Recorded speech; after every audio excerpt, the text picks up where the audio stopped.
ഏറെക്കാലത്തിനു ശേഷം വിൻറ്റേജ് മോഹൻലാലിനെ പ്രേക്ഷകർക്ക് സമ്മാനിച്ച ചിത്രമായിരുന്നു തുടരും.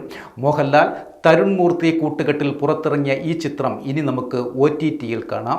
തിയേറ്ററിൽ ഗംഭീര വിജയം സ്വന്തമാക്കിയതിന് പിന്നാലെയാണ് ചിത്രം ഇപ്പോൾ OTT-യിൽ എത്തുന്നത്.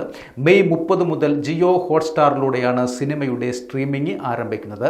മലയാളം, തമിഴ്, തെലുങ്ക്, കന്നഡ, ഹിന്ദി എന്നീ 5 ഭാഷകളിലാണ് തുടരും സ്ട്രീം ചെയ്യുന്നത്. ഏപ്രിൽ 25-നായിരുന്നു ചിത്രം തിയേറ്ററുകളിൽ റിലീസ് ചെയ്തത്.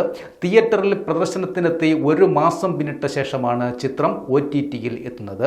ബോക്സ് ഓഫീസ് റെക്കോർഡുകൾ തകർത്ത സിനിമ ഇപ്പോഴും തിയേറ്ററുകളിൽ മികച്ച പ്രതികരണങ്ങളുമായി പ്രദർശനം തുടരുകയാണ്. മോഹൻലാലിന്റെ കരിയറിലെ 306-ാമത്തെ ചിത്രമാണിത്. ചിത്രം തിയേറ്ററുകളിലെത്തി 6-ാം ദിവസം 100 കോടി ക്ലബിലും എത്തിയിരുന്നു. പുലിമുരുകൻ, ലൂസിഫർ, എമ്പുരാൻ എന്നീ സിനിമകൾക്ക് ശേഷം 100 കോടി ക്ലബിലെത്തുന്ന 4-ാമത്തെ മോഹൻലാൽ ചിത്രമാണ് തുടരും. കേരളത്തിലും വിദേശത്തും മികച്ച പ്രതികരണമാണ് ചിത്രത്തിന് ലഭിച്ചുകൊണ്ടിരിക്കുന്നത്. 3 ദിവസം കൊണ്ട് 69 കോടിയാണ് ചിത്രം ആഗോള കളക്ഷനായി നേടിയതും. ഷൺമുഖമെന്ന സാധാരണക്കാരനായ ഒരു ടാക്സി ഡ്രൈവറായാണ് മോഹൻലാൽ ചിത്രത്തിൽ അഭിനയിച്ചത്. ശോഭനയാണ് ചിത്രത്തിലെ നായിക. വർഷങ്ങളുടെ ഇടവേളയ്ക്ക് ശേഷമാണ് മോഹൻലാലും ശോഭനയും വീണ്ടും ഒന്നിക്കുന്നത്.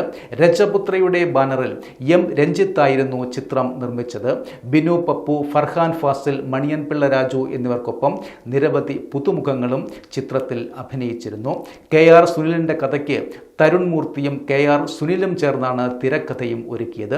ഇപ്പോഴും ട്രെൻഡ് ലിസ്റ്റിലുള്ള നിരവധി ഗാനങ്ങളുള്ള സിനിമയുടെ സംഗീതം കൈകാര്യം ചെയ്തിരിക്കുന്നത് ജോക്സ് ബിജോയും ഹരി നാരായണനുമാണ്.